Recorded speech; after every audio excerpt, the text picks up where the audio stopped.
Ladies and gentlemen, welcome. It's the award-winning In-Wheel Time Car Talk Show.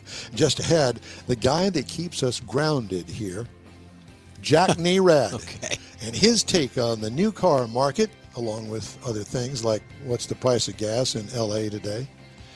Later, Jeff has the racing calendar. Mr. Mars has This Week in Auto History. And I'll bring you some of the stories making automotive news headlines this week. Howdy, along with Mike Out of This World Mars over there, Jeff Zekin here, David Ainsley out there. I'm Don Armstrong. Glad Right you could join us on this Saturday for our live show. If you're listening, watching on a podcast, thank you for that. I think I just did the YMCA thing. Did you? I think that's what it was. I know that you're well rehearsed in that. You know, Jeff was a major domo back in high school? Yeah.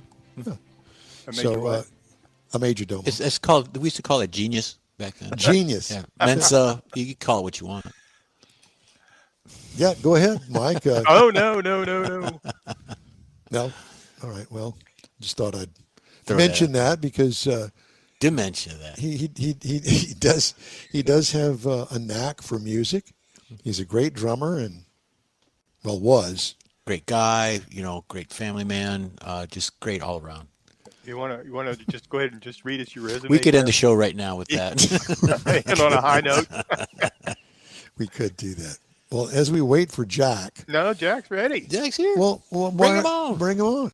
He's too busy talking about Jeff. Well, I love hearing about Jeff. I know we all do. We all need more Jeff. I don't like. Yeah, exactly. We do need more Jeff Zekin. Hello, Jack for his Nerad. humility. Hello to California, my friend. Things are great here in California. Yeah, don't lie to us. I'll bet. Yeah, we heard all the terms. Have they counted the damn votes that No. are I was looking at the election results website yesterday, and they say they're going to certify sometime in July. July is Nice. a good day. July the 4th. Well, no. 250th anniversary. Right around there. I think July 5th is the day they've picked. Is it this July? We think so. We're not quite sure, but we think so.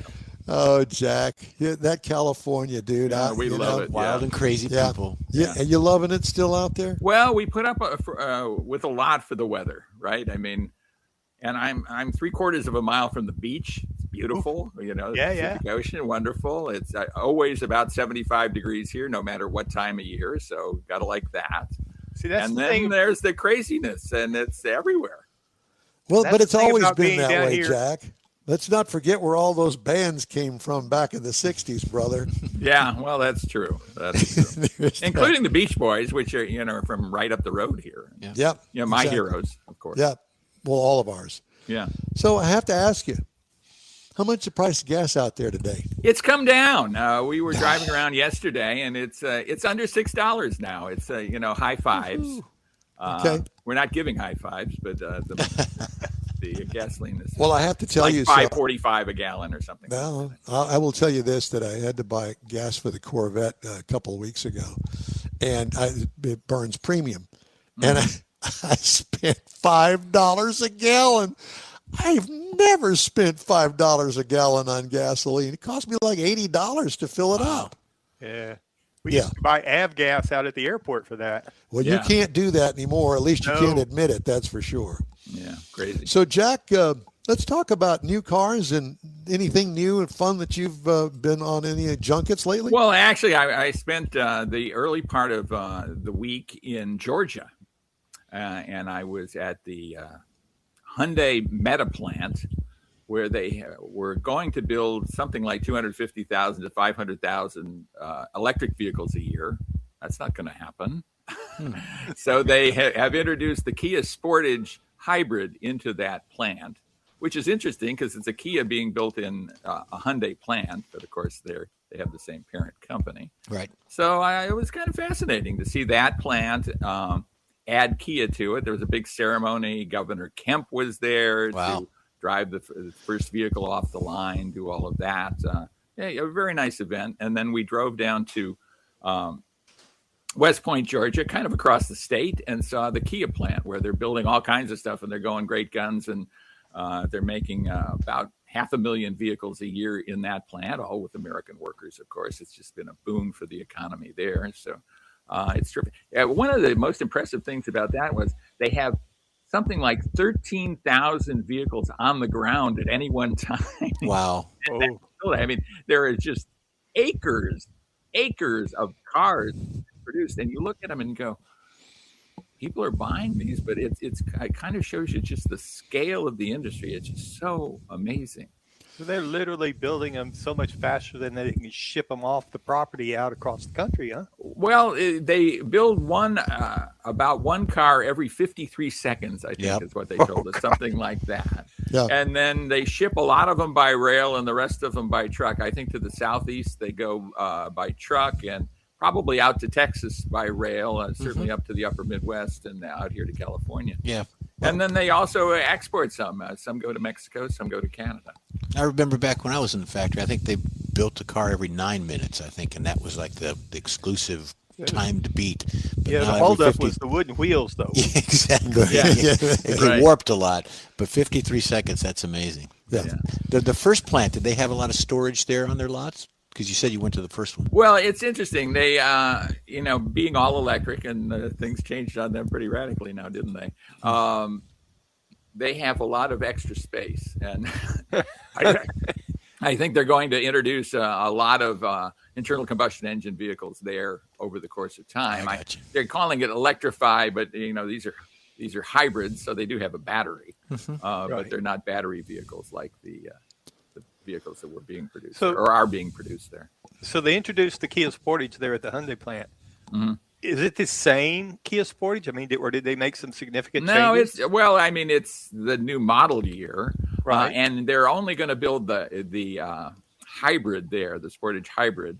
The conventionally powered Sportage is still being built in West Point, Georgia, and which also builds, I think, like 4 other cars. It's pretty amazing to see various vehicles come down the same assembly line and everything match up, and it's fascinating how they're able to do all that. Well, Jack, I know that you have probably seen the story that I read today. The fact that it seems as though, at least for now, that the auto industry, the car manufacturing industry, is actually not doing too bad. They're still selling lots of cars, which goes completely against what we hear about grocery store prices, how bad the economy is, but yet we still have this love affair for cars. Yeah, I mean, there's a drumbeat that the economy is bad, and the economy isn't bad. I mean, I think people think that the economy is bad because they hear it every day in the media, but actually they're spending money like the economy is really pretty darn good. And one of the indicators of that is they're buying cars. Not only are they buying cars, they're buying expensive cars. I mean, the transaction price is right around $50,000, the average transaction price. So this is a fairly robust car industry, and both dealers and the car manufacturers are making a lot of money. This is pretty fat times for them. Good news doesn't make good headlines. No, exactly. I think the media is trying to rile us up, and I think when you see what the media is about these days, which is getting clicks, you don't get clicks by telling people good news. You get clicks by telling people that things are lousy. Yeah, it's a moneymaker. Yeah. So I have 2 people right now in my life that are both in the car buying mode. Mm-hmm. One of them being my daughter. The lease is up on her Rogue, and she is interested in buying a used Jeep Grand Cherokee. So we started I clicked around a little bit. Oh my God, if you go online, you're going to find a bajillion of them, all different makes and models, all different years, all different mileage figures, and prices are all over the board. So it's not just new cars, it's used as well. Mm-hmm. I have another friend of mine that was in the market because their lease is up on their Volkswagen, and they do not want another Tiguan. Because of the jerkiness of the turbo, and the engine thing. Oh well, we've changed the algorithm in the computer. Okay, fine, right. You go do that. But guess what? They're really going after a Chevy Trax, of all things, a Chevy Trax. And I'll tell you, Jack, I actually drove one not that long ago, it's a pretty decent car for under $30,000. Yeah, really one of the is. few, right? Yeah. One of the few. And it's not what you would consider a cheapo. Not by any. It doesn't look that way and didn't drive that way. It's got a 3-cylinder engine that gets 30 miles per gallon. I mean, it's got a lot of things going for it. My guess is they're going to sell every one they get on the lot. Yeah, it's funny. I was talking to a friend of mine at JD Power recently, and he was touting the Trax too. He said, he used that as an example of one of the few affordable cars out there that's really a good deal. So it's something to look at. Well, it looks good too. It doesn't look like a cheapo. I remember back in the day, yeah, that car is a cheapo. You can just tell by the way it looks. They don't generally make those anymore. And you want to upgrade from that, there's always Buick. Oh, Lord. So Jeff's still touting his Buick and his decision to buy a Buick. And I will say that it's a pretty nice car, too. There you go. And it's not $50,000. No, it's not. And I'll it's tell you, if you four-cylinder had a turbo. Buick out here, you would have the most distinctive vehicle on the road because Yeah, you because they're wouldn't not- see anything just like it out here. I can tell you that. Do they not sell Buicks in California? Very rarely. Well, How funny. You just don't see them. That's and, what's wrong with they're that pretty state. good looking vehicle. You see one on the road and you go, what is that? And then you go, oh, it's a Buick. It's a Buick. if you toot the horn, I'll wave at you. And, to that end, Jack, and I know that you'll agree with me on this, in different parts of the country, it's almost as if it's going from Neiman Marcus to Dillard's to Macy's. It's a blouse or it's a shirt, but it's different in the different parts of the country. Yeah.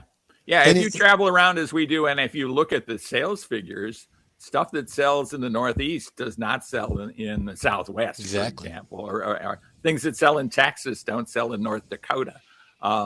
Nothing really sells. It's a trend of the region. But, There's nobody that lives in Yeah. North Dakota. Actually, I think North Dakota is probably booming now because of the oil business up there. But I'll tell you, it is kind of very regional splits. I mean, you see a lot of domestic vehicles in the middle of the country, and on the coast, you just don't see them very much. And here in Southern California, I mean, this is a giant import market with the exception of Tesla, which is a domestic brand, of course. And you see a lot of Teslas here. I think the Tesla Model Y was the best-selling vehicle in California last year or something like that. So go figure. That probably won't happen going forward because of the lack of the federal tax credits, but we'll see. Well, so what are you going to talk about today on your car show? One of the things we talk about is the Mazda CX-30, and is that really an SUV? My take on that, and especially in the turbo version, is it's more of a hot hatchback. It's a really fun to drive car. So we talk about that. Well, of course, we do car reviews. We're also reviewing the Jeep Grand Cherokee this year, and this week, and that vehicle has a new powertrain with this new turbocharged 4-cylinder engine. Very interesting tech. Kind of, I guess, I don't want to overtell what's on the show, but we're not necessarily big fans of the newest vehicle. Okay. That's an honest opinion. All right. News this week from Stellantis. They're bringing back the horsepower, brother. Mm-hmm. Something that they should have never gone away from. They wouldn't be this deep in debt had they not gone away from it. But that idiot that they finally got rid of, Both of them.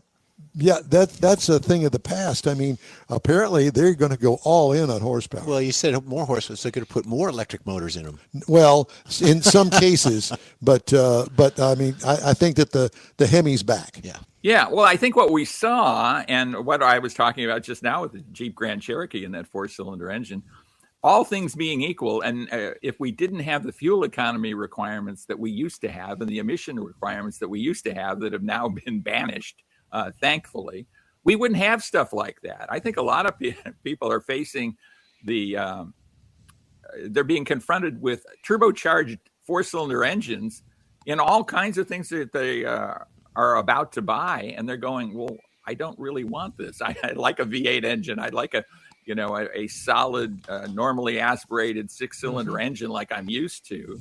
I don't want the complication and sometimes the turbo lag of a turbocharged engine, and that's because of fuel economy requirements that were just crazy. I mean, impossible, almost impossible to reach, and certainly impossible to reach without those kind of powertrains. And whether you're driving that turbo 3-cylinder or you're driving the 5.7 Hemi, the cost of the gas, the fuel is the same. Yeah. Just depends on how hard you push it and use it. Yep. Right.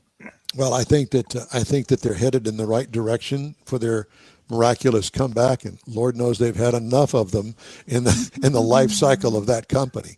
Yeah. But I was kind of excited to hear that the SRT is going to make a huge comeback. They're going to have 30 different versions of it or something like that. It's crazy, but and it's not going to take that long for this to get on the road. To be honest with you, I see that. I saw a preview. I don't remember what car it was, but it looked real good. And I'm thinking, there's something about an American V8, normally aspirated, that is unlike anything else that we drive, Jack. And you've got to agree with me. Yeah, absolutely. Big fans of those, and I've been big fans of those forever. And I think what we see in full-size SUVs is kind of the remnant of that, right? I mean, those are the only separate body on frame, V8 power, rear drive vehicles that are still on the road. And, that's what everybody had as a family car, 30, 40 years ago. The only thing that we never heard about turbo lag until they started making them for customers to drive. Turbos have been around forever and ever and ever, but the ones that we drive, I remember when they first came on the market, they were horrible. Step on the gas and it kind of inched forward, and then all of a sudden this huge rush of power, and you're squealing the tires and not meaning to. Yeah. They've kind of moderated that to some extent, but a lot of these turbos I drive still have some lag. And as I said, I don't want to mean to pick on the Jeep Grand Cherokee, but as you're driving that, this is a big, heavy vehicle, and you'd like immediate torque. You just don't get it from those kinds of engines typically. Yeah, turbos were originally designed or used on like big industrial equipment, large dump trucks and diesels and things. Yeah. And so the slow turn up of a turbo was fine for that. Mm-hmm. Yeah, and lower but torque. I think to Stellantis' credit, but they're responding to the market. They're not responding to the government mandates now. They're not being forced to build cars for mandates. They're trying to build cars that people want to buy. Well, they were making money on the mandates on that because now they're not making money, so they do have to pivot. Yeah, and I think that the pivot, when a great big huge company makes a pivot, it takes a while to get that wheel turning, so to speak. So, Jack, what is your press car of the week that you're driving this week? I have a Volvo XC60. I actually went out this morning, even before the show, and did some photography on it. That's a sweet ride. The XC60 is one of the Volvo's best. And, it's a mid-size luxury SUV. And they just finished them well. The seats are among the most comfortable of any seats in the industry. I just think it's a terrific vehicle. You just don't hear of people buying them, at least here in Texas anymore.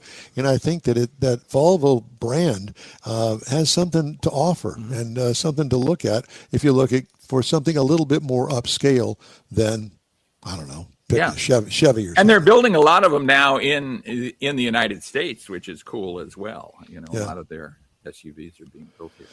Well, Jack, it's always great to talk to you, and we thank you so much for taking the time out of your day. America on the Road is his show. Look it up. And any new books? I'm working on another crime novel.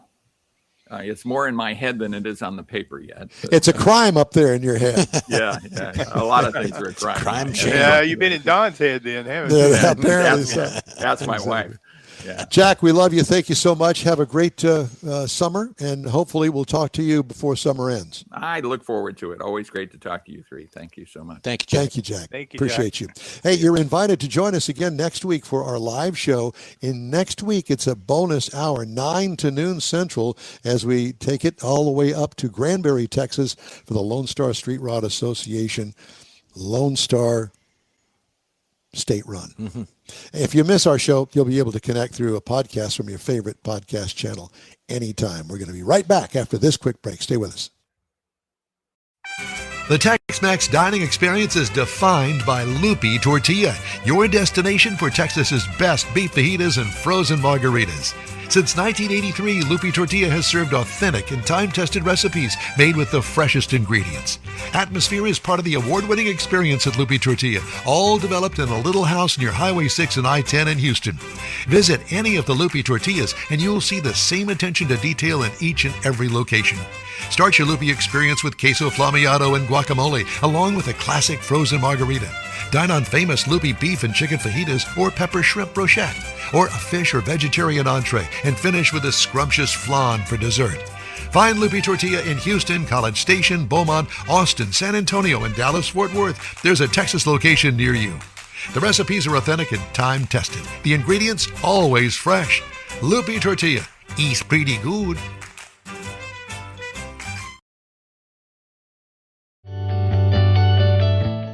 Recalls, but Mr. Mars, Yes, it's sir. time for your driving destinations and 5 swap meets, and it's time for you to go. You want me to get it, Mike?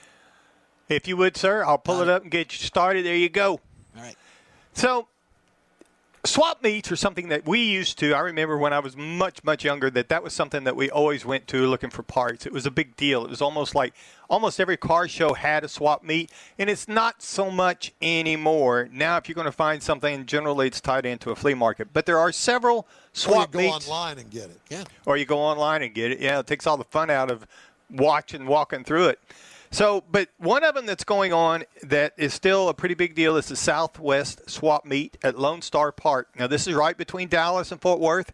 Happens twice a year. In fact, it's going on this weekend is the spring event, and there'll be one later on in the fall.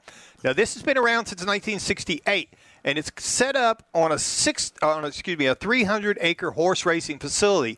So, it's not a lot of open fields and stuff. You've got parking lots and grandstand. The track's all right there in the background, but there's like 5,000 spaces available for vendors, food trucks, and the auto corral.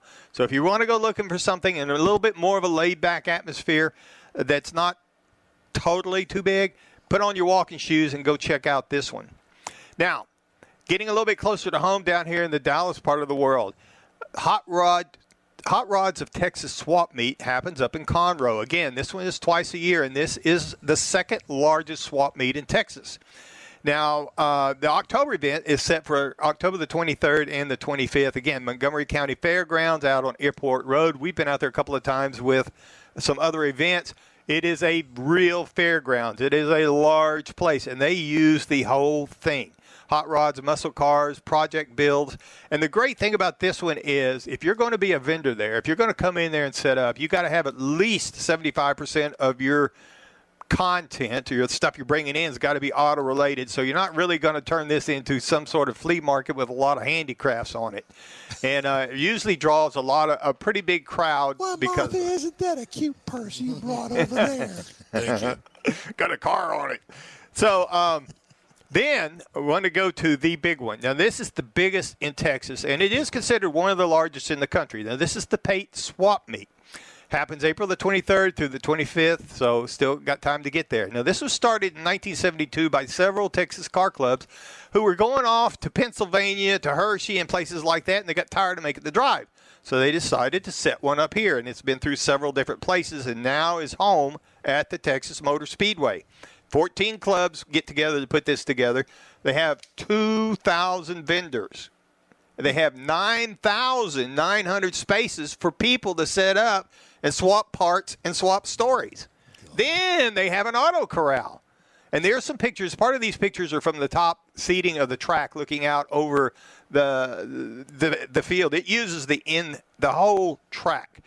And a lot of people, I mean, they now have golf carts. A lot of people use scooters. A lot of people get around. Last time I was up there, it wasn't quite this big. It was pre-COVID.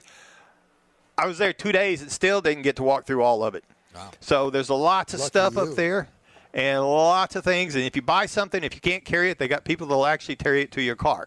Oh, so one thing about these swap meets, whether it's these big ones or the smaller ones that you can find, the biggest thing you got to remember is bring cash. Cash is king, because out there in the middle of that parking lot, you're not going to necessarily have access to a credit card. And the other thing is, if you want to get something in particular, if you're really looking for a hard-to-part find, you ought to get there a little bit early, and get started on it. Okay. Bring your walking shoes. Yeah. And a couple others. Flip-flops. Yeah. You walk your feet off with that. A couple other things I want to mention quite real quick. Greenville Swap Meet. That's an old school option early in the spring that's up there. And the other one is the Corvette Chevy Expo down in Galveston. It's pretty close. That one also has a swap meet, but it's primarily GM focused, obviously heavy into the Corvettes. But swap meets are still out there, and you can find them. You just got to kind of look for them. They're not as plentiful as they used to be, but there's still a lot of. There you go. Thanks for being with us today. Time now here on the In-Wheel Time Car Talk Show for Jeff's Car Culture. Not the Motor Minute, but the car culture. Abandoned car factories that still hold secrets. Yeah, Jeffrey. the city of Detroit was once the beating heart of the global industry, in automotive industry, basically. The American automobile industry rapidly expanded in the early 1900s with Detroit as its epicenter. Millions of cars rolled out of the factories. The city rightfully earned the name Motor City. So here we go. The first one that's still in Detroit is the Packard Automotive Plant. Since the opening in 1903, the plant served as a manufacturing heart for the Packard Motor Company, producing some of America's most prestigious automobiles. During World War II, the facility joined forces with Rolls-Royce to manufacture 55,000 Rolls-Royce Merlin engines, which was on the Spitfire. The Packard Motor Company collapsed in the late 50s, which led to the closure of the automotive plant portion in 1956, leaving the location abandoned ever since. Deemed structurally unsafe for decades of neglect, the massive complex was partially demolished in 22 and in 24. Today, only fragments of the 3.5 million square foot factory remain. There's been movies actually made in that part of the dilapidated structure as well. So some of it is still viable. They've got the folks that go in there and skateboard and tag all the paint and stuff like that. So it's still around. The next one, this is kind of near and dear to my heart, the Fisher Body Plant 21. This is the old Fleetwood plant. I actually worked on the fourth floor there. If you look really close, you can see my parking spot right up front. Built in 1919, the 600,000 square foot Fisher Body Plant was designed to serve as key manufacturing site for General Motors. The plant closed in 1984 despite a short second life, with small businesses occupying the premises until 1993. The massive concrete structure was left abandoned for decades. According to the Urban Explorers, there we go, the rail system that transported vehicles within the factory is still left in place. After decades of neglect, the building is now fenced off and finally being revived through the Fisher 21 Lofts redevelopment program. So they're trying to do something with it back in that area. Fisher Lofts. Fisher Lofts. Maybe that's what they need to do at the sugar factory in Sugar Land. I thought that's turn it into a loft. I thought that's what they were kind of trying to do. That's that's another story. Yeah. Okay. Anyways, the next one is the Highland Park Ford plant. This one's got a lot of history to it as well.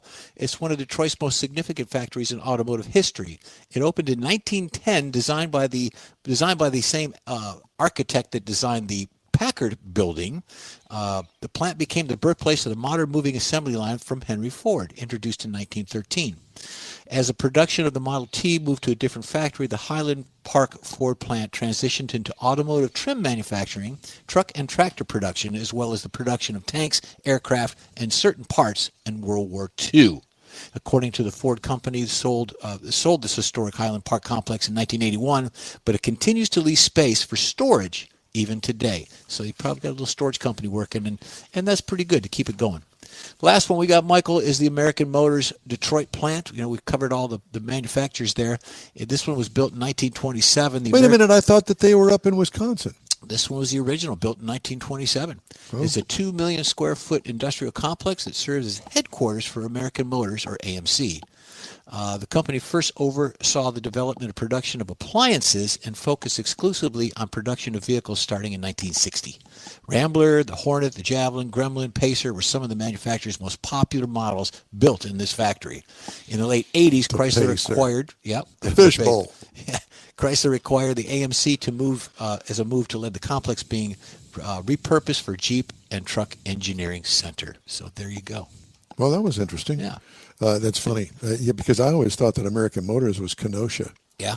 Well, that's probably after that, because this was built early on. So, but again, I was there for that. They were making appliances first in this particular plant. So Gift giving should be meaningful, and we have an idea. A hand-painted custom illustration of your car from one of the nation's leading artists. You've seen his work at car shows and on display at the Hemi Hideout. Now you can have an illustration or car poster customized for you, a friend, or loved one. Bill Seitz is a real car guy that speaks the language and will be happy to guide you through the process.